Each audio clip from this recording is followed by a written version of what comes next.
우리 같이 수요예배 드리겠습니다. 우리 이재용 권사님 기도해 주시겠습니다. 할렐루야. 참 좋으신 하나님 아버지, 오늘 이 어려운 가운데 수요 예배를 드릴 수 있도록 인도하여 주신 주님 감사드립니다.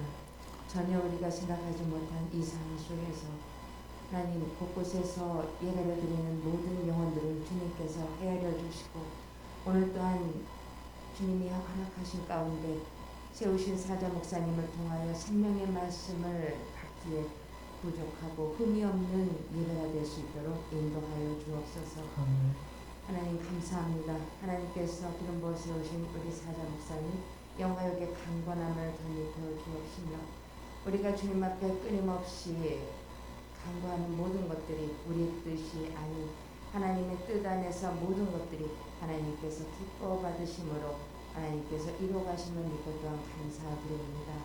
이 시간을 온전히 주님을 바라보며 기도하오니, 함께 모여 우리가 예배드리지 못한다 할지라도 각 처소에서 예배드리는 심령 가운데 더욱더 뜨거운 마음으로 주님을 바라보게 하시고, 주님을 의지하며 주님 앞에 간구하며 주님 말을 바라보는 저희들 심령 될 수 있도록 이 시간을 온전히 주장하여 주시옵소서. 아멘. 모든 것 감사드리며 예수 그리스도 이름으로 기도합니다.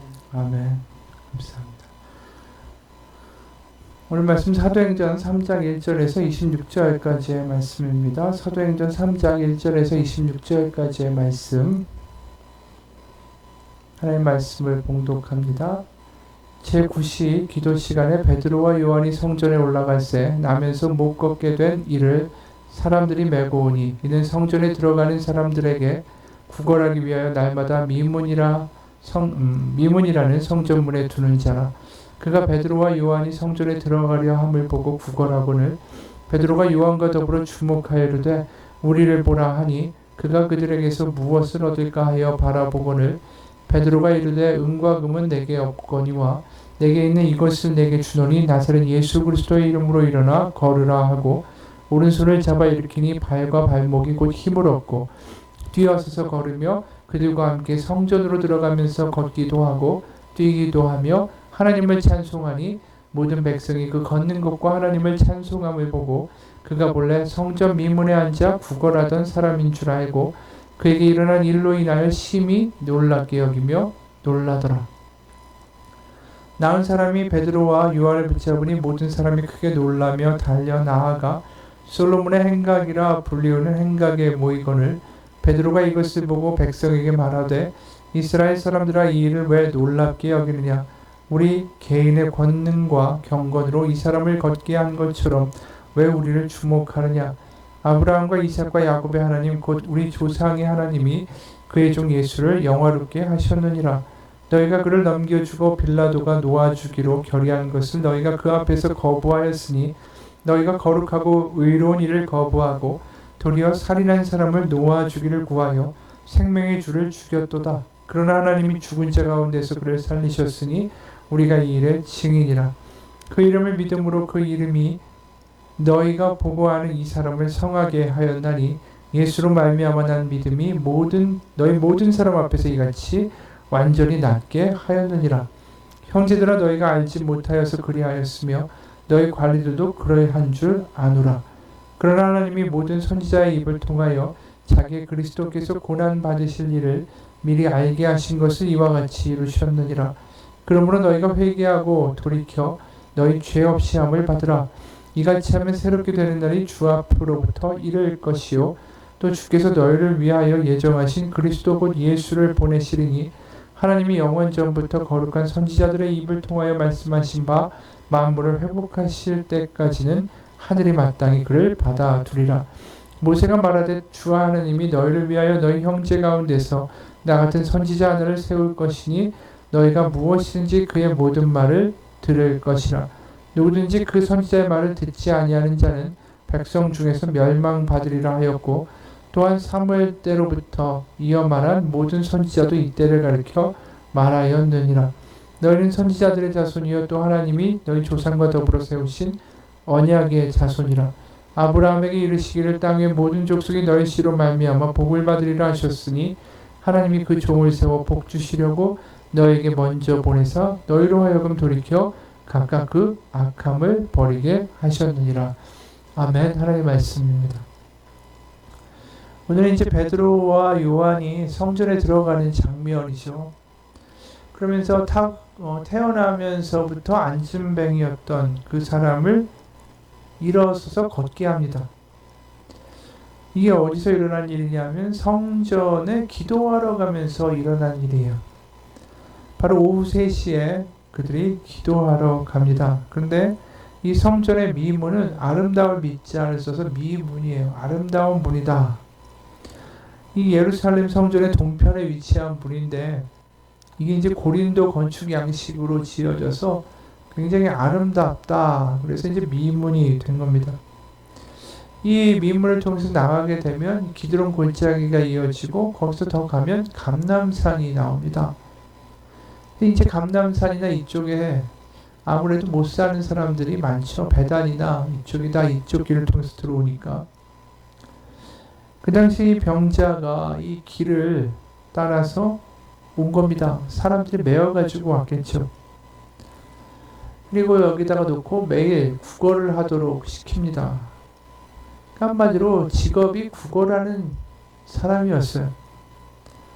근데 여기 2절을 보게 되면 이런 말씀이 기록되어 있습니다. 나면서 못 걷게 된 이를 사람들이 메고 오니 이는 성전에 들어가는 사람들에게 구걸하기 위하여 날마다 미문이라는 성전문에 두는 자라. 한마디로 이 사람이 나면서부터 불구였다. 이 말이 주는 함의가 굉장히 큽니다. 왜냐하면 나면서부터 불구 있고 걷지 못한 이 사람은 성전 미문에서 구걸을 할지언정 한 번도 제사를 드려본 적이 없는 사람이에요. 그러니까 제사의 광경조차 구경 못한 사람입니다. 이게 굉장히 아이러니한 거죠. 그 누구보다 매일매일 성전에 가지만 성전에 제사를 드릴 수가 없다. 왜냐하면 레위기를 보게 되면 레위기 21장 16절 이하를 보면 이렇게 기록해요. 모세에게 하나님이 뭐라고 말씀하셨냐 하면 누구든지 너희 자손 중에 대대로 육체에 흠이 있는 자는 그 하나님의 음식을 드리려고 가까이 오지 못할 것이니라.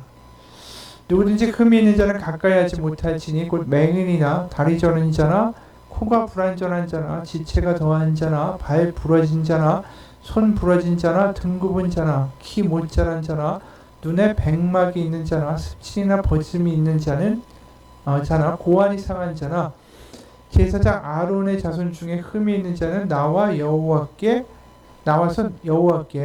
제 화제를 드리지 못할지니 그런 흠이 있은즉 나와서 그의 하나님께 음식을 드리지 못하느니라. 그러니까 이 사람이 성전에서 나오는 음식 같은 건 먹을 수 있어도 23장 레위기 그러니까 16장 23절에 보면 휘장 안에 들어가지는 못할 것이요 제단에 가까이 하지 못할 것이다. 그러니까 이와 같이 내 성소를 더럽히지 못할 것은 내가 그들을 거룩하게 하는 여호와이다 라고 말씀하세요. 그러니까 그들의 흠이 있기 때문에 제단에 나올 수가 없다. 그게 레위기의 말씀이에요.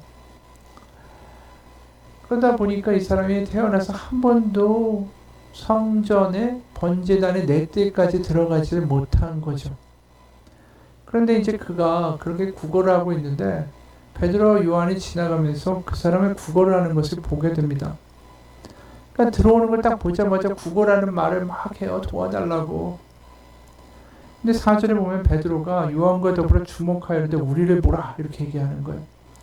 그 사람이 막 이야기를 하니까 구걸을 외치니까 도와달라고 하니까 눈길이 가죠. 그런데 그냥 한번 보고 눈이 지나갔다 하는 게 아니라 여기에 보면 주목하여 이르되 주목하다라는 게 아테니제인이라는 헬라어입니다. 이거는 굉장히 눈을 집중해서 봤다라는 거예요. 그 사람을 아주 눈여겨서 집중해 봤다라는 겁니다. 그러니까 베드로의 눈에 그 사람이 확 들어와서 박힌 거예요. 아니 성전에 왜 왔습니까? 기도하러 왔잖아요. 사실 기도하고 빨리 시간을 맞춰서 기도하고 내려가야죠. 게다가 지금 얼마나 베드로하고 요한을 잡으려고 예수의 잔당들, 끈앞풀들 다 어떻게 보면 잡히면은 다 죽을 수 있는 위험 있는 거 아닙니까? 그런데 그거와 전혀 상관없이 베드로와 요한, 특히 베드로의 마음에는 그 사람의 눈이, 그 사람의 모습이 완전히 박힌 거예요. 눈에 확 들어온 겁니다. 왜냐하면 우리가 저번 수요일에도 얘기했듯이 그 안에 예수 그리스도가 꽉 차 있기 때문에 그래요. 그 안에 예수님이 꽉 차 있고, 그러다 보니까 예수님의 마음이 있고 하나님의 마음이 있으니까 긍휼이 생기고, 긍휼이 있으니까 그 사람을 그냥 지나치지 못하게 된 거죠. 왜냐고요? 아까 얘기한 것처럼 그 사람이 태어나면서부터 누구보다 성전에 매일 나왔지만 한 번도 제사에 하나님 앞으로 나아가 본 적이 없었으니까. 우리 안에도 마찬가지죠. 우리 안에 예수님이 계시면 안타까움이 생겨요. 사람을 보면서 긍휼함이 생기고 안타까움이 생기고, 그래서 지나갈 수가 없는 거죠. 다르게 반응하게 되는 거예요. 어느 선교사님의 아내분이 있는데 이분이 가정에 6명의 아이가 있어요.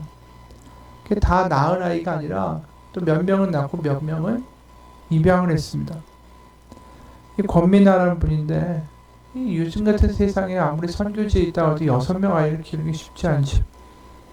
근데 이분이 이렇게 간증합니다. 어느 날 저녁에 세이와 조이를 씻기고 있는데 문득 이런 생각이 들었다. 엄마 없는 아기들은 누가 시켜줄까? 그 즈음에 홈스쿨 모임에서 입양하신 사모님들을 몇 번 만나게 됐다. 처음엔 늦둥이인 줄 알았고 입양한 아이라고는 생각조차 하지 못했다. 근데 시간이 흘러서 입양한 아이라는 것을 알게 됐고, 그것은 나에게 신선한 충격이 되었다. 그분들을 뵙기 전까지만 해도 입양은 나하고는 먼 단어였는데, 입양을 해서 키우시는 분들을 보니까 저렇게도 할 수 있구나 라는 생각을 하게 됐다. 그러다가 윤정희 사모님의 하나님 땡큐라는 책을 읽게 됐다. 아픈 아이 7명을 입양하여 키우시는 사모님의 책을 미소와 눈물로 읽어 내려갔다. 그러다가 기도하는데 이런 장면을 보여주셨다. 태어난 아기가 자기를 돌봐준 부모가 없어서 울고 또 우는 장면이었다. 그러면서 그 아이가 느꼈을 두려움과 불안, 슬픔의 마음이 내 마음에 마구 부어주시는데 나도 울고 또 울 수밖에 없었다. 고아의 심정이 어떤 것인지 너무나도 절절하게 느끼게 된다. 하나님께서 동일한 마음, 동일한 눈물로 나에게 부탁하시는 것 같았다. 사랑하는 데 따라 네가 이 아이를 키워주지 않으련. 나는 선뜻 대답하지 못했다. 하지만 하나님의 부탁하심과 마음의 목소리는 계속됐다. 그래서 나는 말씀드렸다. 주님, 이 땅에 뛰어나고 훌륭한 엄마들이 얼마나 많은데 저 같은 바보 엄마에게 하시는 그런 부탁을 제가 어떻게 외면할 수 있겠습니까? 어떻게 해야 하는지는 잘 모르지만 주님, 제가 할게요. 그렇게 해서 태희는 우리 집 셋째 아들이 되었다. 새 아이를 키우다 어느 날 기도하는데 이런 장면을 보여주셨다. 내가 태희를 재우고 두 아이의 암송을 봐주고 있는데 깨르는 태희를 토닥토닥 예수님께서 다시 재우시는 장면이었다. 그 장면들을 보는 순간 엉엉 울 수밖에 없었다. 만왕의 왕 되신 주님이 아무도 알아주지 않는 것 같은 보잘것없는 나의 육아 현장에 함께하고 계셨다. 나는 그 사실에 감사와 감격의 눈물이 났다. 내게 말씀하시는 것 같았다. 내가 너를 돕고 있다고. 그러다 어느 날 태희를 씻기고 있는데 너무나 따스함이 느껴졌다. 꼭 주님의 따뜻한 품이 나를 토닥토닥 감싸는 것 같은 느낌이 들었다. 그러면서 부드러운 주님의 음성이 내 마음속에 들렸다. 사랑하는 내 딸아, 네 몸도 힘들면서 태희를 키운다고 고생이 많구나. 고맙다.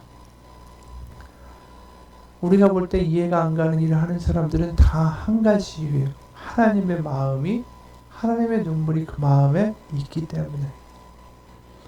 바로 예수님의 마음이 베드로에게 있으니까 그를 향한 긍휼이 생기고, 그러니까 그를 바라보면서 지나갈 수가 없는 거예요. 기도가 먼저가 아니라 하나님 주시는 마음 때문에 그 사람에 대한 긍휼의 마음이 더 앞선 겁니다. 만약에 이 사람이 그냥 베드로가 기도하러 갔다면 그가 제사장이나 바리새인들하고 다를 게 뭐가 있겠어요? 사마리아 사람이 그 유대인이 강도당하여 누워있는 것을 보고 긍휼히 여겨 그를 도와주고 여관에 가서 씻기우고 머물 돈까지 대주잖아요. 제사장 레위인 다 지나가는데 그런 긍휼한 마음이 이 베드로에게 임한 거예요. 그러면서 뭐라고 말하냐면 우리를 보시오 라고 베드로가 이야기합니다. 그러니까 거린이 쳐다보죠. 5절에 그가 그들에게서 무엇을 얻을까 하여 바라보거늘. 한마디로 뭘 줄까 저 사람이? 오늘은 얼마나 저 사람한테 받을 수 있을까? 그런 기대를 가지고 베드로를 쳐다본 거예요. 그럴 때 베드로가 뭐라고 이야기하냐면 6절에 베드로가 이르되 은과 금은 내게 없거니와 내게 있는 이것을 내게 주노니 나사렛 예수 그리스도의 이름으로 일어나 걸으라. 바로 그 안에 예수님이 가득 차니까 그를 향한 긍휼 가운데 능력이 나가는 거예요. 하나님의 능력이 나타나는 놀라운 통로는 긍휼입니다. 마음에 긍휼이 없으면 하나님의 능력이 나타나지 않아요. 하나님의 마음이 있고 긍휼이 있고 애통함이 있고 그를 향한 하나님의 마음이 느껴지니까 거기서 예수 그리스도의 이름으로 일어나 걸으라 라고 말합니다. 그리고 7절에 오른손을 잡아 일으키니 발과 발목이 곧 힘을 얻고 뛰어서서 걸으며 그들과 함께 성전으로 들어가면서 걷기도 하고 뛰기도 하고 하나님을 찬송했다. 이 완전한 치유죠. 놀라운 기적이 일어났어요. 이건 뭘 의미하죠? 그가 그냥 뛰었다, 걸었다, 움직였다가 아니라 그가 뛰고 걷고 하나님을 찬송했다. 이것은 그 사람이 드리는 하나님께 드리는 예배의 모습이에요. 결국 이제 그는 성전 안으로 들어갈 수 있게 됐습니다. 더 이상 불구가 아니에요. 하나님께로 가는 길이 열린 겁니다. 육체적으로만 나은 게 아니라 평생 동안 수많은 사람들이 들어갈 때 보고 부러워만 했던 그 성전에 들어가서 하나님께 정말로 감격하며 예배드릴 수 있는 길이 이 사람에게 열린 거예요. 누구를 통해서? 예수 그리스도의 이름을 통해서. 우리가 그런 얘기 했잖아요. 성전의 휘장이 위에서 아래로 갈림으로 우리가 하나님께로 나아갈 수 있는 길이 열렸다. 그게 십자가다.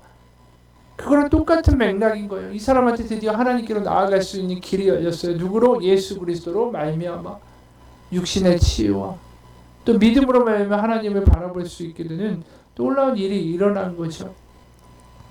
그래서 16절에 보면 그 이름을 믿음으로 그 이름이 너희가 보고하는 이 사람을 성하게 하였나니 예수로 말미암아 난 믿음이 너희 모든 사람 앞에서 이같이 완전히 낫게 하였느니라.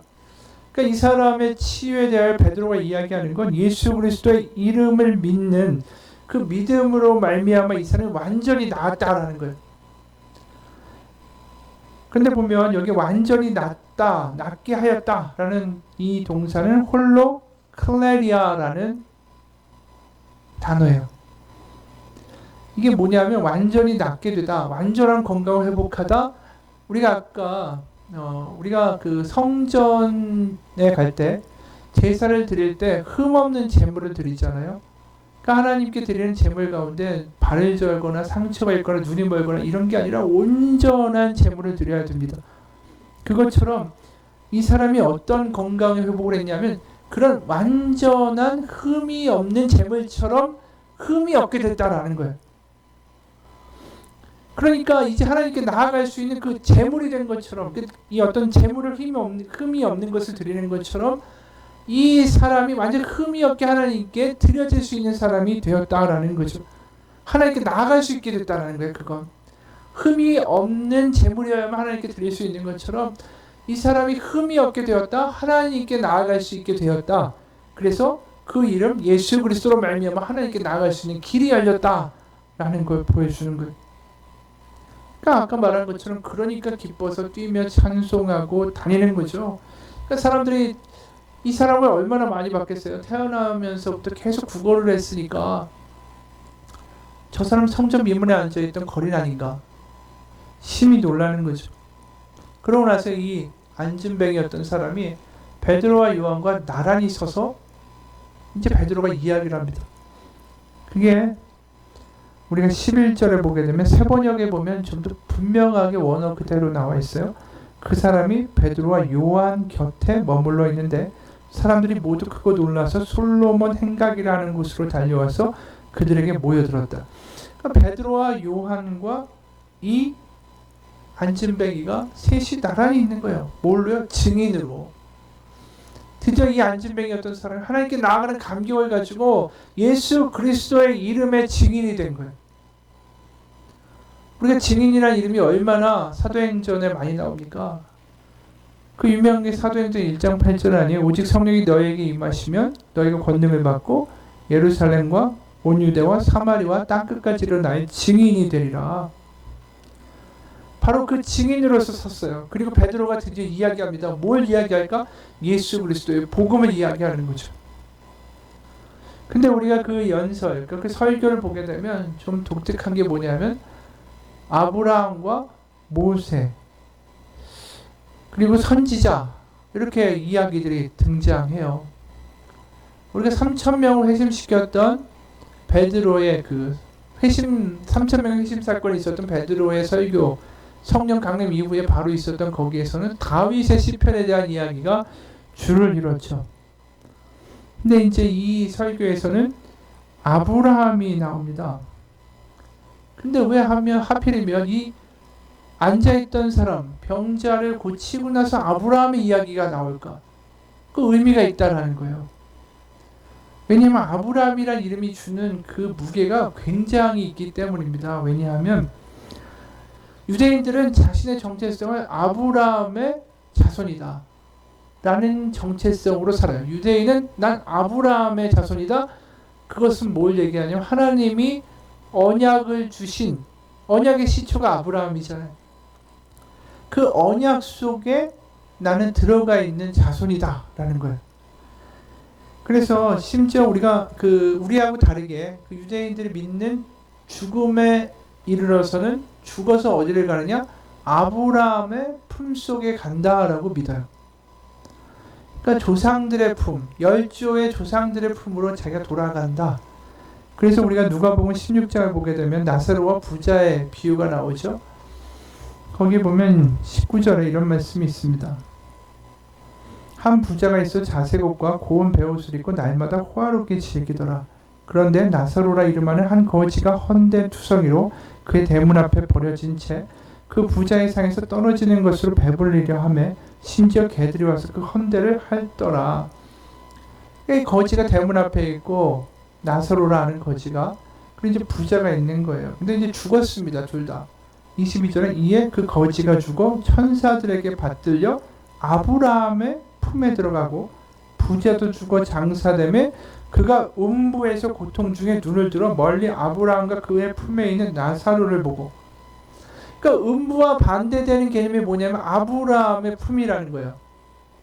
그러니까 하나님이 택하시고 이스라엘 백성을 만드신 그 시발점 바로 그 조상의 근거가 되는 아브라함 열조의 조상이 되는 아브라함의 품으로 돌아가는 게 유대인들이 기억하는 천국의 모습이라는 거죠. 당연히 그럴 수밖에 없죠. 언약이었고 이삭을 바쳤고 그 모든 믿음으로 말하며 의롭다라는 하나님의 말씀을 들은 아브라함이 지옥에 갔을 리는 없잖아요. 당연히 아브라함의 품에 간다라는 것은 그 음부가 아니라 하나님의 그 낙원에 간다라는 것을 의미하는 겁니다. 그러다 보니까 지금 다시 이야기로 돌아가면 아브라함이라는 단어가 주는 그 무게가 유대인들한테는 너무 큰 거예요. 그리고 실제로 자신들이 아브라함의 자손이다라는 것을 엄청 강조하는 대목이 요한복음에 나옵니다. 요한복음 8장에 보면 예수님과 이 유대인들이 다툼을 벌여요. 근데 32절에 보면 진리를 알지니 진리가 너희를 자유롭게 하리라. 그들이 대답합니다. 우리가 아브라함의 자손이라 남의 종이 된 적이 없는데 어찌 우리가 자유롭게 된다고 하느냐. 예수님께 따지죠. 우리는 아브라함의 자손이고 종이 된 적이 없다. 근데 왜 진리가 우리를 자유케 한다라는 표현을 하느냐. 예수님이 이렇게 얘기하시는 거예요. 죄를 범하는 자마다 죄의 종이다. 그러니까 지금 예수님의 말을 듣는 사람들은 아브라함의 자손이 아니라 죄의 종이라는 거예요. 그러니까 이들이 또 막 항변을 하죠. 그럼 39절에 우리의 아버지는 아브라함이다. 예수께서 이르시되 너희가 아브라함의 자손이면 아브라함이 행한 일을 할 것이거늘 뭡니까? 믿음으로 말미암아 의롭게 되는 하나님을 사랑하고 예수 사랑하는 그 자체가 아브라함의 행함이에요. 근데 그걸 하지 않는다라는 거죠. 그리고 오히려 40절에 지금 하나님께 들은 진리를 너희가 말하는 사람이 나를 죽이려 하는도다. 그러니까 정말 하나님을 사랑하고 예수 사랑하는 그 모습을 그대로 보여주시는 그 율법이 완성된 예수 그리스도의 모습을 그들이 거부하고 죽이려고 한다는 거죠. 41절 너희는 너희 아비가 행한 일들을 하는도다. 여기서 놀라운 이야기가 나와요. 이 예수님을 대적하는 사람들의 아비가 누구냐는 거야. 아브라함이 아니라는 거예요. 그게 44절에 나옵니다. 너희는 너희 아비 마귀에게서 났으니 너희 아비의 욕심대로 너희도 행하고자 하느니라. 그는 처음부터 살인한 자여 진리가 그 속에 없으므로 진리에 서지 못하고 거짓을 말할 때마다 제 것으로 말하나니 이는 그가 거짓말쟁이요 거짓의 아비가 되었습니다. 그러니까 거짓의 아비를 둔 유태인들이라는 거예요. 이 사람들이 예수님을 대적하는 사람들은 바로 마귀가 그들의 아버지고 바로 거짓의 아비를 둔 사람들이다라는 겁니다. 그런데 그들은 아니다, 나는 아브라함의 자손이다, 나의 아비는 아브라함이다. 바로 그들이 속한 집이 다르다라는 이야기를 하시는 거예요. 그러니까 아브라함 하면 바로 그가 속한 집을 가리켜요. 그가 어느 가문에 속했고 내가 무엇을 따르고 사는가를 어느 가문에 속했는가가 결정해 주는 거예요. 우리가 옛날에 보면 옛날 시골에서는 누구네 집 막내, 누구네 집 둘째 이렇게 불렀잖아요. 그러니까 어느 집에 속했느냐가 그 아이의 이름보다 훨씬 더 중요한 거예요. 여러 번 얘기했지만 그 바요나 시몬이라고 하잖아요. 베드로를 바요나, 바가 아들이란 뜻이고 요나의 아들 시몬. 그러니까 시몬이라는 정체성보다 뭐가 중요하다고요? 요나의 아들이라는 게 더 중요한 거예요. 그러니까 어느 가문에 속했고 어느 아비를 두었는가가 그 사람의 전부를 말해주는 시대였다라는 거죠. 그렇기 때문에 자신들은 아브라함의 자손이고 아브라함을 아비로 두었다. 그게 너무나 중요한 이야기예요. 그런데 그들을 가리켜 너희는 아브라함의 집에 속한 게 아니라 마귀의 집에 속했다라고 예수님이 이야기하시니까 이들이 분노하는 거죠. 마태복음 3장 9절을 봐도 또 이 이야기가 나와요. 속으로 아브라함이 우리 조상이라고 생각하지 말라. 내가 너희에게 이르노니 하나님이 능히 이 돌들로도 아브라함의 자손이 되게 하시리라. 그러니까 아브라함의 자손이라는 게 너무 중요한데 이들을 보면서 너희들이 아브라함의 자손이 아니다. 돌들 가지고도 아브라함의 자손이 되게 하실 수 있다. 그러니까 아브라함의 집에 속한 자로 살아간다는 것은 온전한 하나님의 구원에 속하는 거고 언약 안에 들어가는 사람이라는 거예요. 근데 이 아브라함의 집에 오히려 이 사람들이 너희들은 아브라함 집에 속한 자들이 아니다 라고 이야기할 때 거꾸로 자신들이 생각할 땐 저 사람은 아브라함 집에 속한 자가 아니야, 우리와 같은 부류가 아니야 라고 생각했던 사람들이 아브라함의 자손으로 들어오는 거예요. 그게 복음서에 나와 있는 놀라운 이야기예요. 뭐냐면 아까 이야기한 것처럼 거지, 정말 별 볼 일 없고 그 거지가 무슨 제사를 드리고 무슨 율법을 지키겠어요. 먹고 하루 사는 게 힘든데. 근데 그 거지가 아브라함의 품에 있대요. 이거 놀라운 이야기. 두 번째로 지금 오늘 우리가 읽은 본문의 안전뱅이, 이 사람이 아브라함의 자손으로 들어오는 거예요. 영 저주받고 태어날 때부터 저러니 저는 무슨 죄를 지어 저 집안에 저런 저주가 임했을고 그런 생각을 했는데 이 사람이 아브라함의 자손으로 들어오는 거죠. 그렇기 때문에 오늘 설교에 보면 아브라함이라는 이야기가 참 많이 나와요. 그리고 또 한 사람 우리가 읽다 보면 아브라함의 집으로 들어오는 사람이 하나 또 있어요. 그게 삭개오예요. 삭개오. 누가복음 19장 1절부터 10절까지를 보게 되면 이 내놓은 자식이죠. 이 사람은 아브라함이 자손이 될 수 없다, 그렇게 사람들이 여겼던 사람인데 우리가 누가복음 19장 1절부터 10절까지 보면 이렇게 얘기해요. 예수께서 여리고로 들어가 지나가시더라. 삭개오라 이름하는 자가 있으니 세리장이요 또한 부자라. 그가 예수께서 어떠한 사람인가 하여 보고자 하되 키가 작고 사람이 많아 할 수 없어 앞으로 달려가서 보기 위하여 돌 무화과 나무에 올라가니 이는 예수께서 그리로 지나가시게 되미로라. 예수께서 그곳에 이르사 쳐다보시고 이르시되 삭개오야 속히 내려오라. 내가 오늘 내 집에 유하여야 하겠다 하시니 급히 내려 즐거워하여 영접하거늘 무사람이 보고 수군거려 이르되 저가 죄인의 집에 유하러 들어갔도다 하더라. 그 사람들이 뭐라고 이야기합니까? 죄인이라는 거예요. 저 사람은 아브라함의 후손에 들어갈 수가 없다라는 거죠. 왜? 로마의 권력에 편승해서 같은 동족의 피를 빨아먹는 세리니까. 저는 저 사람은 죄인이라는 거예요. 그리고 아까 우리 그 안전뱅이도 뭐예요? 죄인이에요. 죄가 있기 때문에 저렇게 저주받은 거예요. 다 아브라함의 자손의 바깥에 놓여졌던 사람들이에요. 그러니까 죄인인데 지금 삭개오에게 또 뭐라고 얘기하시냐면 삭개오가 서서 주께 여짜오되 주여 보시옵소서 내 소의 절반을 가난한 사람들에게 주겠고 오늘 누구의 것을 만약에 속여 빼앗은 일이 있으면 내가 갑절이나 갚겠습니다. 그랬더니 9절에 아주 놀라운 말씀을 하세요. 뭐라고 말씀하시냐면 예수께서 이르시되 오늘 구원이 이 집에 이르렀으니 이 사람도 아브라함의 자손이미로다. 구원이 뭐예요? 아브라함의 자손으로 들어가는 거예요. 그러면서 10절에 인자가 오는 것은 잃어버린 자를 찾아 구원하려 함이로라. 그러니까 아브라함의 자손의 바깥으로 튀어나가 있는 사람들을 불러들이고 스스로 아브라함의 자손이라고 하는 자들은 너희들은 아브라함의 자손이 아니라고 이야기하신 거예요.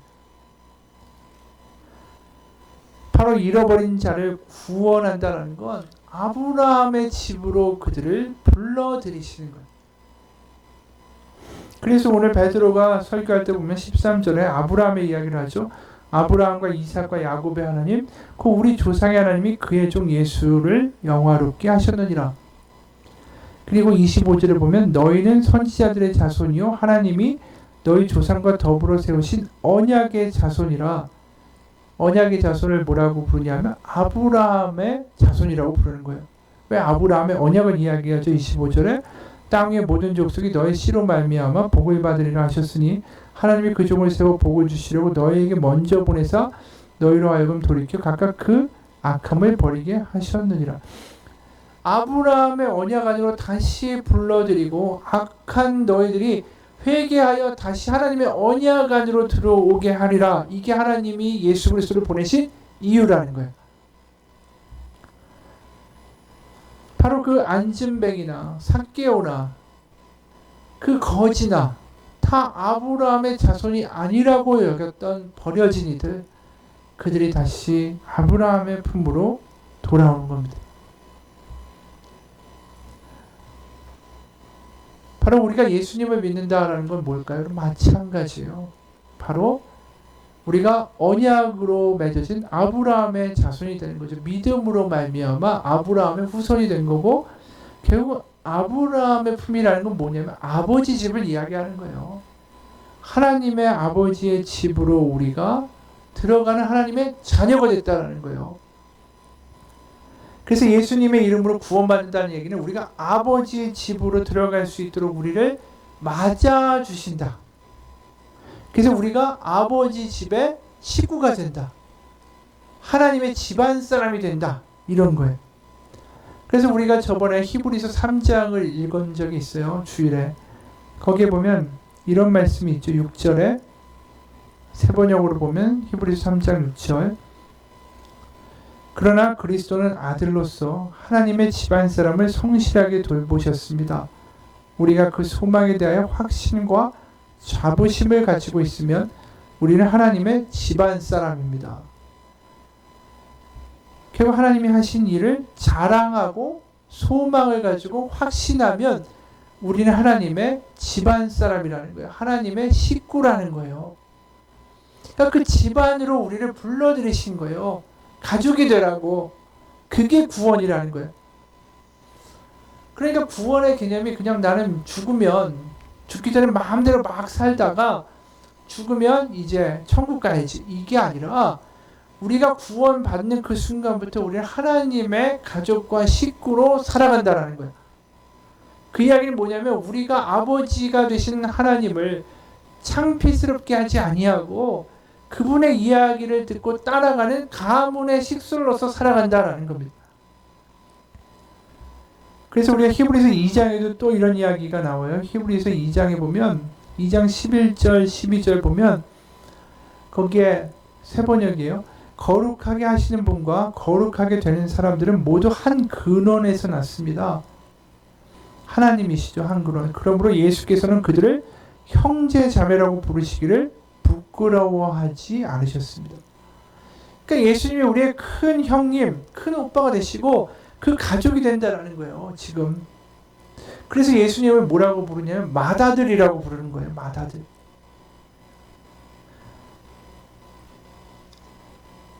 그래서 로마서 8장 29절에 하나님이 미리 아신 자들로 또한 그 아들의 형상을 본받게 하기 위하여 미리 정하셨으니 이는 그로 많은 형제들 중에서, 우리를 가리키는 거죠. 많은 형제들 중에서 맏아들이 되게 하려 하심이라. 맏아들이라는 개념은 가문을 배경으로 생각하는 거예요. 우리 그냥 핵가족 안에서 그냥 장자 이렇게 생각하는 게 아니라 그 당시에 가문은 노예 종까지 포함해서 한 70명에서 100명이 되는 거예요. 그 가문의 가장 바로 맏이 장자예요. 그러니까 그 장자라는 건 그 가문을 대표하는 사람이 되는 거죠. 왜냐하면 후계자가 되는 거니까. 아버지가 어부였으면 아들도 어부고, 아버지가 했던 모든 가산을 장자가 물려받아서 주로 그 식솔들과 형제들 다 먹여 살리는 역할을 하는 게 장자예요. 그러니까 맏아들 되셨다라는 건 하나님의 집안이 있는데 거기에 장자로 바로 우리들을 부르셔서 우리들을 바깥에 나가 있는 우리들을 다시 하나님께로 끌어오셔서 먹이시고 입히시고 온전케 하시는 분이 바로 예수님이다라는 뜻이. 그래서 우리가 바로 우리에게 가족이 있고 가문이 있다는 거예요. 이게 우리에게는 정말 추상적으로 들리지만 로마 시대에 그 당시에 문화에 살던 사람들에게 이게 너무나도 중요한 이야기예요. 왜냐? 그가 어느 가문에 속했느냐가 그 사람의 평생을 결정하니까. 나는 시저 가문에 속했다. 나는 무슨 옥타비아누스 가문에 속했다. 이게 너무 중요한 거죠. 그래서 로마의 황제들이 왜 그 대를 이렇게 이었냐면 자신의 자식을 황제로 삼은 게 아니에요. 그런 경우도 있죠. 그런데 많은 경우에는 양자를 삼아서 그 사람을 황제를 시켰어요. 그러니까 양자를 시킨다는 이야기는 뭐냐면 너는 나의 황제 가문의 사람이 되고 나의 장자가 되어 이 로마 제국을 그러니까 이어받아 다스리게 되리라. 그래서 이 양자라는 개념이 우리가 로마서에 많이 나오잖아요. 우리가 양자의 영을 받았으므로 우리가 아빠 아버지라고 부른다. 양자라는 건 정말 권력 있고 힘 있고 파워 있는 집안에서만 하던 거예요. 그런데 이 로마서에서 아무것도 아닌 심지어 노예까지 있는 사람들이 양자가 됐다라고 이야기해요. 누구의 양자가? 하나님의 양자가 됐다는 거예요. 황제의 양자가 아니라 하나님의 양자가 되고 내가 가문이 생겼다는 거예요. 우리의 가문의 아버지는 하나님이시다. 그 당시에 노예로 천시받고 없어서 구박받고 못 살던 사람들이 가문이 생기고 가족이 생기고 배경이 생긴 거예요. 그게 하나님이시라는 거죠. 그게 얼마나 대단한 이야기인지 그 당시 사람들한테는 모릅니다. 우리가 배너라는 영화를 보면 전에도 한번 이야기한 적이 있는데 그가 그 로마를 반역했다라는 누명을 쓰고 결국은 전쟁에 가가지고 그 군선의 맨 밑에서 노를 젓잖아요. 격군을 하다가 결국 그게 공격을 받아서 배가 가라앉았을 때 그 전쟁의 지휘하던 장군을 살려서 그가 로마로 다시 승전해서 들어오죠. 그리고 그 행군이 끝나고 그 아버지가 된 그 장군이, 그러니까 장군이 아버지가 된 건 아니죠. 장군이 돼서 집으로 들어온 다음에 그를 양자로 삼아요. 흰 옷을 입고 반지를 끼워주죠. 그러면서 넌 이제 나의 양자다. 그 장면이 사실은 우리가 탕자의 비유에서 나타나는 모습과 비슷해요. 탕자가 들어오니까 뭐랍니까? 새 옷을 입히고 반지를 끼워줘요. 그게 아들이 되었다라는 거예요. 그러니까 우리가 아들의 신분이 되고 그 가족으로 다시 들어간다. 아버지 집으로 탕자도 들어간다라는 건 이건 굉장한 영광이고 놀라운 일인 거예요. 그 일이 우리가 요한복음을 보게 되면 또 드러나요. 요한복음 13장에 보면 예수님이 세족식을 하시잖아요. 다락방에서 세족식을 하시는데 그 당시 유대 지역이 얼마나 그 건조하고 흙먼지에다가 게다가 상하수도 시설이 없으니까 사람들의 분뇨에다가 짐승들의 변까지 다 있고 막 다니다 보면 똥도 묻고 더러운 게 다 묻잖아요. 옷물도. 그럼 집에 들어오면 그게 부정하니까 그 발을 씻어줘야 돼요. 종들이. 이 유대인 남자들이 할 일은 아니었어요. 그거 하면 부정한 거니까. 그 종들이 주로 하는데 그걸 예수님이 직접 발을 닦아주세요. 그럼 우리가 이게 예수님의 진정한 사랑이구나. 맞아요. 근데 거기에 하나의 측면이 더 있어요. 뭐냐 하면 예수님이 발을 씻기신다는 얘기는 뭐죠? 어디로 영접하여 드렸다라는 뜻이에요. 왜냐하면 그의 발을 씻겨서 집으로 초대해서 받아들이고 영접하는 거니까. 그러면 발을 씻기시고 어디로 영접해 드리시냐면 요한복음 14장에 그 이야기가 나와요. 요한복음 14장 1절과 3절을 보면 너희는 마음에 근심하지 말라. 하나님을 믿으니 또 나를 믿으라. 내 아버지 집에 거할 곳이 많도다. 그렇지 않으면 너에게 일렀으리라. 내가 너희를 위하여 거처를 예비하러 가노니 아버지 집에 거할 곳이 많도다. 그들의 발을 왜 씻기셨을까? 그들을 아버지 집으로 불러오기 위해서. 직접 종이 되셔서 그들의 발을 씻기시고 아버지 집으로 들어가게 하시는 거예요. 그게 예수님이 오신 거예요. 우리의 죄를 씻기시고 우리의 발을 씻기시고 겸손하게 오셔서 그 천한 자리에서 우리를 구원하셔서 아버지의 집으로 데려가려고 오신 게 예수님이 하신 거예요. 예수님이 우리를 영접하려고 오신 거예요. 우리는 지금 이 땅에서 아파트 따지고 비싼 집 따지고 투자해야 되고 아파트 집 큰 집 몇 평 그거 따지는데 성경은 뭘 얘기하냐면 아버지 집으로 예수님이 우리를 데리러 오셨다. 그 이야기라는 거예요. 우리는 갈 곳이 있는 사람들이에요. 아버지 집이 있어요. 우리가 혼자가 아닙니다. 왜? 우리는 하나님의 집안 식구예요. 가족이라는 거예요. 그게 복음이에요. 하나님의 가족이 되고 일원이 되어 그렇게 살아가는 자가 아버지께 기도하는데 아버지가 어떻게 들어주지 않겠느냐. 바로 예수님은 다른 게 아닙니다. 우리의 맏형이 되셔서 탕자가 되고 아브라함의 바깥에 나가 있고 더 이상 하나님의 자녀가 아니었던 우리를 불러서 아버지 집으로 씻겨서 들여보내는 일을 하기 위하여 이 땅에 오신 게 예수님이 하신 일이다라는 거예요. 바로 오늘 그 일이라는 거예요. 예수님의 이름으로 일어나 걸어라. 더 이상 아브라함의 자손도 아니고 하나님의 집안 사람도 아닌 그 사람을 불러일으켜 세움으로 예수님의 이름으로 그를 하나님의 집으로 불러 들이신 거예요. 그게 베드로를 통하여 하신 일이다라는 겁니다. 그걸 다윗도 알아요. 다윗이 뭐라고 합니까? 시편 23편 5절. 우리가 23편을 줄줄줄 외우지만 사실 이 마지막 대목을 잘 와닿지 않아요. 근데 23편 5절과 6절 보면 주께서 내 원수의 목전에서 내게 상을 차려주시고 기름을 내 머리에 부으셨으니 내 잔이 넘치나이다.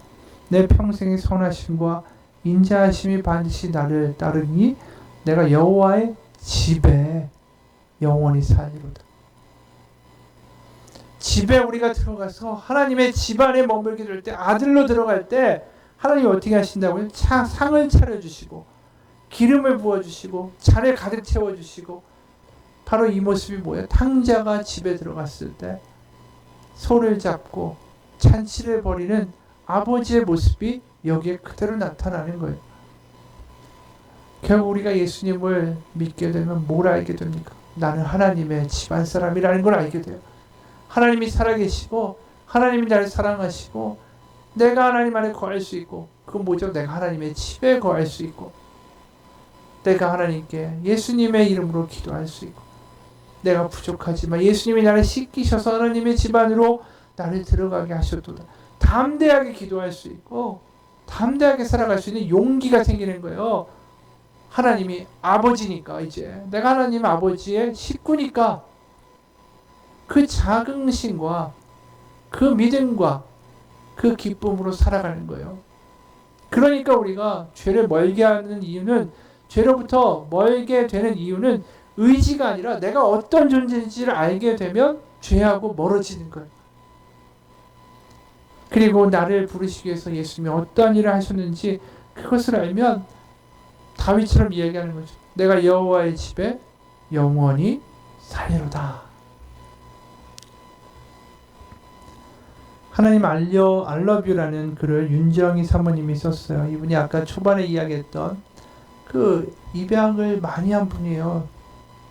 7명이나 그 아픈 아이들을 주로 입양을 많이 하셨는데 이분이 이런 이야기를 해요.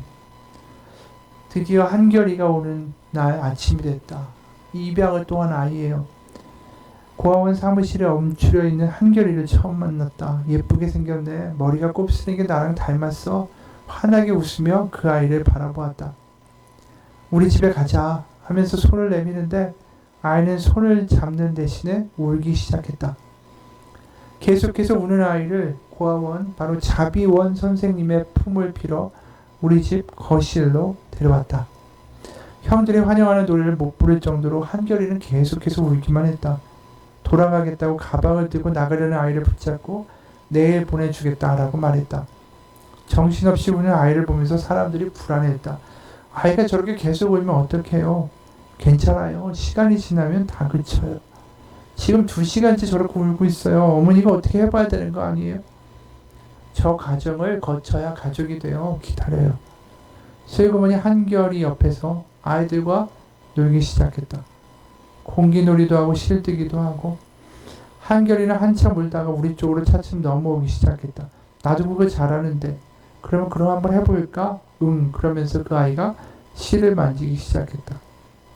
네가 이걸 가지고 여기 형들하고 잘 놀면 짜장면 사줄게. 짜장면이요? 짜장면. 한결이는 짜장면을 좋아하니까 짬뽕 좋아해? 나 돈 있어요. 보여줄까요? 그래 얼마 있는데? 나 돈 많아요. 봐요. 23,000원 있어요. 이걸로 짜장면 사줄까요? 하하하. 그 돈으로 짜장면을 다 사주기는 어렵고 내 형들 아이스크림 사주면 되겠다. 어때? 좋아요. 2시간 동안 연거푸 울던 아이는 온데간도 없고 형들하고 잘 어울려 노는 한결이가 보였다. 한동안 무리를 했더니 과로로 쓰러져 열흘 정도 그러다 병원에 입원했다. 집으로 돌아와 낮에 약을 먹고 누워있는데 그 한결이가 학교에서 돌아와 가방을 내려놓고 내가 있는 방으로 오더니 내 옆에 앉았다. 엄마, 내가 왜 옛날에 살던 집에서 안 살고 자비원으로 왔는지 알아? 자비원이 고아원이죠. 한결이에게 차마 말을 못하고 속으로 말했다. 자스, 그건 네가 안 산 게 아니고 그 집에서 너를 자비원으로 보낸 거야. 아이가 이렇게 말했다. 그건 내가 지금의 엄마 아빠를 만나려고 자비원에서 기다리고 있었던 거야. 아이는 자기 할 말을 다 하고 쌩하니 방을 나가버렸다. 한결이가 한 말을 가만히 생각하고 있는데 갑자기 눈물이 쏟아지기 시작했다. 엉엉 한참 울고 벌떡 일어났다. 그래 내가 이까지 아픈 것 때문에 누워있어야 되겠어? 내 자식이 엄마 아빠를 그렇게 기다리고 있었다는데. 방에서 나와 아이들을 향해 외쳤다. 얘들아, 엄마가 너희들 간식해 줄 건데 우리 아들들 뭐가 먹고 싶을까? 엄마한테 말해 다 해줄게. 어우 정말 엄마, 나 김치 부침개 해줘. 그래 알았어. 엄마가 지금 김치 부침개 얼른 해줄게. 한결아. 엄마, 나는 감자 튀겨줘. 알았어. 다니엘은 감자 튀겨줄게. 엄마, 햇살이는 엄마 줘. 엄마를 먹게. 아니, 우리 햇살이가 언제 식인종이 되었나? 엄마 병원에 입원해 있는 사이에 식성이 바뀌었나 보구나. 헤헤헤. 난 엄마가 가장 좋아. 내 품에 안겨서 환하게 우는 햇살을 보면서 천장을 올려다보았다. 아이들과 간식을 만들면서 우는 우리 웃음소리가 천사가 모두 담아 하늘로 올라가는 모습을 바라보면서 빙그레 웃었다. 하나님 아버지, I love you. 이 이야기를 보면서 한 집안을 살아간다는 게 이 모습이죠. 그리고 한결이가 이런 말을 하잖아요. 엄마한테. 내가 지금의 엄마 아빠를 만나려고 고아원에서 기다리고 있었다. 자기 엄마 아빠를 기다리면서 그 아이는 하루하루를 보냈어요. 자기도 나도 엄마 아빠가 오겠지. 그 믿음으로 그 아이가 사는 거예요. 고아원에서. 버림을 받았다고 생각하는 게 아니라 그 엄마 아빠를 기다린 그 아이의 간절한 마음이 이 엄마를 너무나도 감동하게 하는 거죠. 그걸 보면서 우리도 그게 믿음 아닌가 생각합니다. 선하신 엄마, 선하신 아빠, 우리에겐 누가 있죠? 바로 선하신 하나님이 계세요. 하나님을 기다리는 것. 하나님한테 그런 이야기 할 수 없을까? 제가 하나님 아빠 만나려고 이 땅에서 그렇게 기다렸어요. 하나님 하늘에서 정말 만날 그날을 기다렸어요. 우리가 믿음 가운데 하나님을 기다리면서 이 땅에서 하나님의 자녀로 아들로 딸로 살아갈 때, 그리고 우리가 이 생애를 끝이고 이 땅을 떠나 하나님 앞에 갔을 때 하나님이 맨발로 뛰어나와 우리를 맞아 주실 거예요. 사람이 우리의 마음도 이 아이의 믿음을 보면서 마음이 짠한데 우리가 하나님 믿는 마음으로 아버지 기다리면서 살았고요. 아버지 기다리면서 견뎠고요. 아버지 바라보면서 소망으로 살았어요. 그렇게 이야기할 때 하나님이 얼마나 기뻐하실까. 우리가 이 땅에서 하나님의 가족으로 살기 원합니다. 고아가 아니에요. 우리에겐 선한 아버지가 계십니다. 우리 하나님의 집안 사람들이에요. 그게 복음입니다. 우리 같이 동영상 하나 볼 텐데 하늘 소망이라는 동영상이에요. 그 동영상 한번 같이 보고 같이 기도하고 예배 마치겠습니다.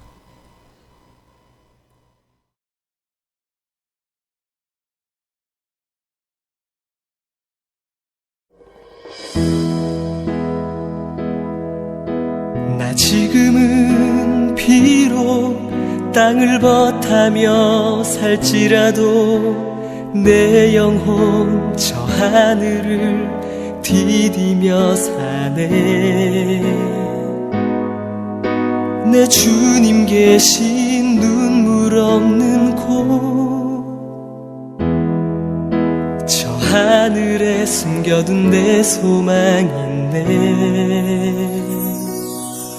보고픈 얼굴들, 그리운 이름들 많이 생각나. 때론 가슴 터지도록 기다려지는 것. 내 아버지 너른 품 날 맞으시는 저 하늘에 쌓둔 내 소망이네. 주님 그 나라에 이를 때까지 순례의 걸음 멈추지 않으면 어떤 시련이 와도 나 두렵지 않네. 주와 함께 걷는 이 길에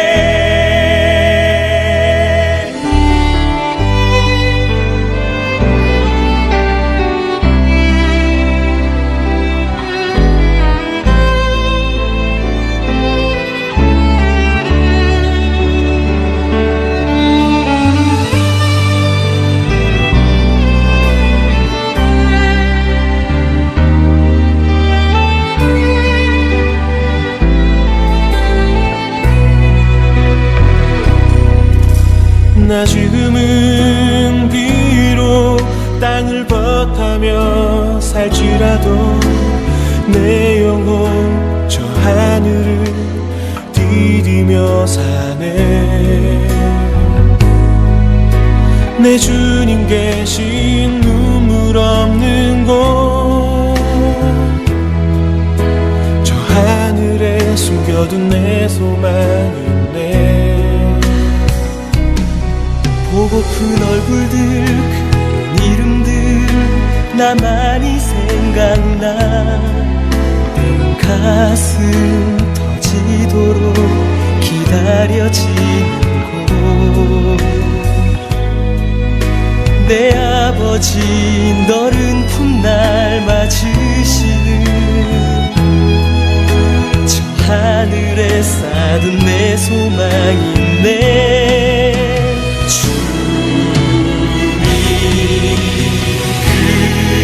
나라에 이를 때까지 순례의 걸음 멈추지 않으면 어떤 시련이 와도 나 두렵지 않네. 주와 함께 걷는 이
주기도문으로 우리 오늘 수요를 마치겠습니다.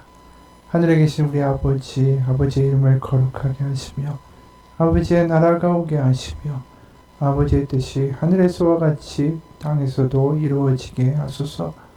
오늘 우리에게 일용할 양식을 주시고 우리가 우리에게 잘못한 사람을 용서하여 준 것 같이 우리의 죄를 용서하여 주시고 우리를 시험에 빠지지 않게 하시고 악에서 구하소서. 나라와 권능과 영광이 영원히 아버지의 것입니다. 아멘.